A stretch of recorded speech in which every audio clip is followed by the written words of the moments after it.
বেনামাজি যে আল্লাহকে দেখতে পাবে না হাসরের মাঠে, এই মসজিদেই বয়ান করা হয়েছিল।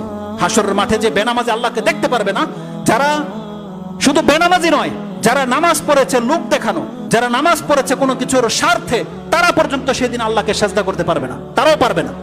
জাআলাল্লাহু যাহরাহু তাবাকাতান ওয়াহিদা, তাদের পিঠকে আল্লাহ একটা কাঠের মতো করে দিবে। ইদা আরাদা আইয়াসজুদা খাররা আলা কাফা, যখনই সে সাজদা করতে চাইবে উপর হয়ে পড়ে যাবে।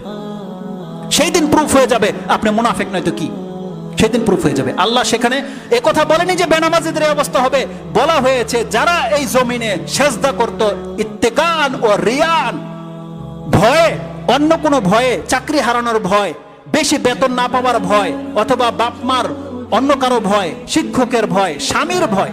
অনেকে আছে স্ত্রী স্বামীর ভয়ে নামাজ পড়ে না, কারণ যদি বলে যদি নামাজ না পড়ে তার সাথে সম্পর্ক নাই, এই ভয়ে নামাজ পড়ে, এদের নামাজ কবুল হবে না। নামাজ পড়তে হবে নাজাতের জন্য, ইবাদতের জন্য। যদি এমনও পরিবারের পুরুষ আছে যাদের ওয়াইফ বলে দিয়েছে যে নামাজ না পড়লে আমার সাথে সম্পর্ক নাই, এই জন্য পুরুষ নামাজ পড়ে, তাদেরকে ধাক্কে উঠিয়ে দিতে হয়। এই খবর তো আমাদের কাছে আসে। আপনি জানেন মহিলাদের সম্পর্কে আমি কেন বক্তব্য করি না?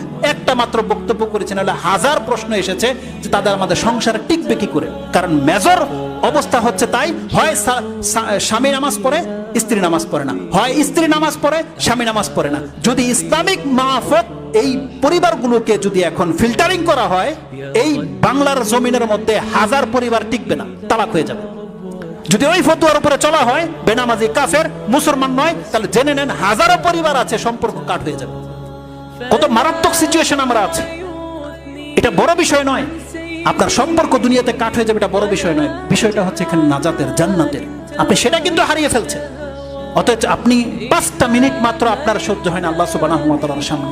এটাকে আপনি প্রুফ করতে পারেন না যে আল্লাহ আমি তোমার বান্দা, আর আপনার পাপ, আপনার সব আচরণ আপনার জায়গায় থাকুক, আপনার স্ট্যাটাস, আপনার মর্যাদা সব থাকুক, 5টা মিনিট গাড়িটা থামিয়ে দিয়ে আপনি নামাজ পড়তে পারেন না। আপনারা তো এমনও জানেন কোন ব্যক্তিরা আছে যারা গাড়ি থামিয়ে দিয়ে রাস্তার মধ্যে যায় নামাজ বিছিয়ে নামাজ পড়ে, জানেন মানুষ তাদেরকে কত সম্মান করে। আপনার কাছে তার কদর রয়েছে যে আলহামদুলিল্লাহ এত টাকার মালিক হয়েও সে নামাজ পড়ে, আপনি তো প্রশংসা করেন তার, তাহলে আপনার মধ্যে সেই চরিত্র কেন আসে না? কেন আপনি নামাজি হতে চাচ্ছেন না?